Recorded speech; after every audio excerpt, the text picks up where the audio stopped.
जय श्री राधे राधे दोस्तों, आप सभी का आपके अपने YouTube चैनल अध्यात्म भक्ति में बहुत बहुत स्वागत है। आइए सुनते हैं जया एकादशी द्वादशी पारण के दिन तुलसी माता की कथा।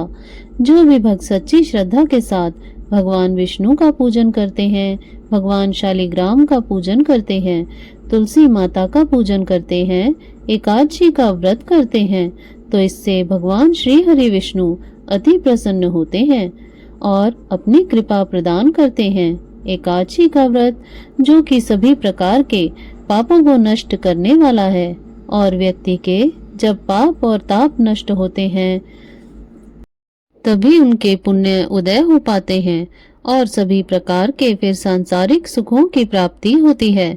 हिंदू धर्म में तुलसी माता का बड़ा ही विशेष महत्व माना गया है। माता तुलसी अपने भक्तों के सभी प्रकार के पापों को नष्ट करने वाली हैं और भगवान विष्णु को तुलसी दल अति प्रिय होता है।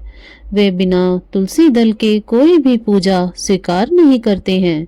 जहाँ भी तुलसी का वृक्ष होता है वहाँ पर यम के दूत असमय नहीं आते जाते। इसलिए हमें चाहिए कि माता तुलसी का पूजन करें और तुलसी वृक्ष के नीचे दीपक जलाना चाहिए। इससे माता तुलसी अपनी कृपा प्रदान करती हैं। माता तुलसी का विवाह जो कि भगवान शालिग्राम के साथ कार्तिक के महीने में किया जाता है और प्रत्येक दिन भगवान विष्णु का पूजन भी करना चाहिए। भगवान विष्णु के पूजन के साथ साथ माता तुलसी का पूजन करते हुए कथा भी श्रवण करनी चाहिए।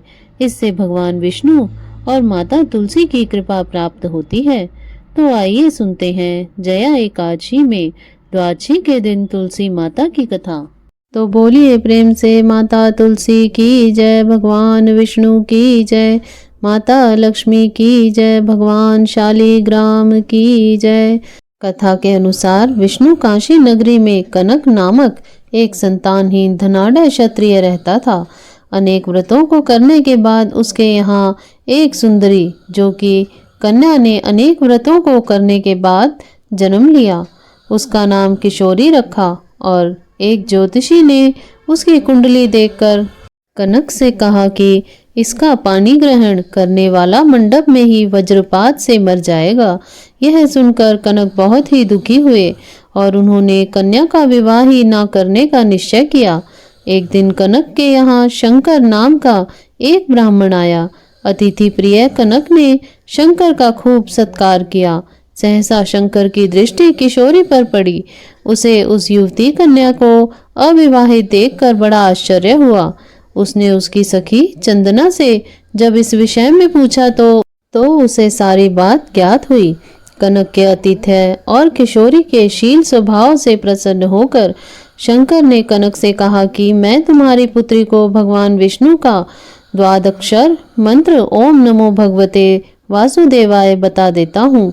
यह 3 वर्ष तक इसका जप करे तथा प्रातःकाल उठकर तुलसी उपवन का सिंचन करे और प्रतिवर्ष कार्तिक माह में तुलसी का भगवान विष्णु से विवाह करे। इस व्रत के प्रभाव से वह विधवा नहीं होगी।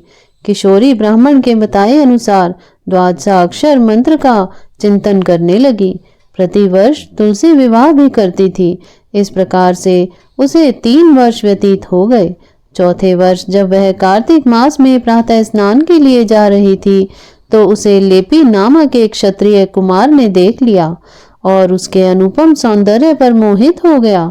वह उसे प्राप्त करने का प्रयास करने लगा पर किसी भी प्रकार से उसे सफलता न मिली।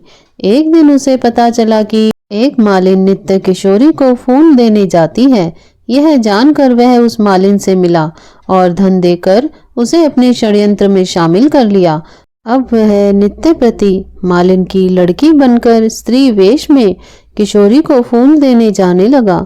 उस समय विष्णु कांची में जैसे नाम का एक राजा राज्य करता था। उसके पुत्र का नाम मुकुंद था।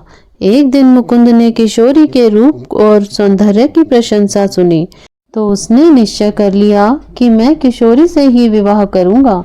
उसने इस आशय का संदेश किशोरी के पिता कनक को भी भेज दिया। राजा के मंत्री ने आकर कनक से विवाह की सहमति प्राप्त कर कार्तिक शुक्ल द्वादशी का दिन निश्चय कर लिया। निश्चित समय पर किशोरी को लग्न मंडप में बैठाया गया। उस समय भी किशोरी भगवान विष्णु और तुलसी का ही ध्यान कर रही थी। आधी रात के समय विवाह के लिए मुकुंद मंडप में आया तो वहां से अन्य पुरुषों को हटा दिया गया। सिर्फ लेपी ही स्त्री वेश में होने के कारण वहां बैठा रहा। अचानक आकाश में घनघोर गर्जना होने लगी। बहुत तेज आंधी चलने लगी। सारे दीपक बुझ गए। बिजली चमकने लगी। उसी समय लेपी ने अवसर देखकर जैसे ही किशोरी के हाथ का स्पर्श किया वैसे ही आकाश से वज्रपात हुआ और लेपी काल कवली तो हो गया। उसके मरते ही सब कुछ शांत हो गया। पुनः सब व्यवस्था हुई। मुकुंद और किशोरी को सकुशल देख सब लोग प्रसन्न हो गए और प्रसन्नता पूर्वक कनक ने किशोरी का मुकुंद के हाथ में हाथ दे दिया और इस प्रकार से तुलसी व्रत के प्रभाव से वैधव्य योग की समाप्ति हो गई और किशोरी राजरानी बन गई। तो बोलिए प्रेम से तुलसी माता की जय, भगवान विष्णु की जय, भगवान शालिग्राम की जय। इस प्रकार से जो भी भक्त सच्ची श्रद्धा के साथ, नियम और निष्ठा के साथ माता तुलसी का पूजन करते हैं, भगवान शालिग्राम का पूजन करते हैं, माता तुलसी भगवान शालिग्राम के साथ कार्तिक के महीने में विवाह संपन्न करवाते हैं। इससे वैवाहिक जीवन खुशहाल होता है तथा कन्यादान करने का पुण्य फल प्राप्त होता है। जिन भक्तों की कन्या न हो तो आप कार्तिक के महीने में एकादशी को लेकर पूर्णिमा तिथि तक माता तुलसी के साथ भगवान विष्णु भगवान शालिग्राम का विवाह अवश्य ही संपन्न करवाएं। इससे ही कन्यादान का फल प्राप्त होता है तथा भगवान विष्णु माता लक्ष्मी की कृपा भी प्राप्त होती है, जिससे कि व्यक्ति के सभी प्रकार के पापों का नाश होता है। और जब भी व्यक्ति के पापों का नाश होता है तो उसके ताप नष्ट होते हैं, तभी उसके पुण्य उदय हो पाते हैं। इसके बाद ही सांसारिक सुखों की प्राप्ति होती है। जहाँ पर भी तुलसी का वृक्ष होता है वहाँ पर यम के दूत भी असमय नहीं आते और वहाँ पर सभी प्रकार के नकारात्मकता दूर रहती है तथा उस घर में भगवान विष्णु माता लक्ष्मी की कृपा सदैव बनी रहती है। प्रत्येक दिन माता तुलसी का पूजन करना चाहिए। तुलसी के वृक्ष के नीचे दीपक जलाना चाहिए। इससे अनंत फलों की प्राप्ति होती है। तो आशा करती हूँ आपको यह जानकारी अच्छी लगी होगी। ऐसे ही ज्ञानवर्धक जानकारियाँ प्राप्त करते रहने के लिए यदि आप चैनल पर पहली बार आए हैं तो चैनल को सब्सक्राइब कर लें ताकि आने वाली वीडियो की नोटिफिकेशन आपको मिलती रहे। वीडियो को लाइक करें, शेयर करें। सुखी रहें, स्वस्थ रहें। जय श्री राधे राधे। धन्यवाद।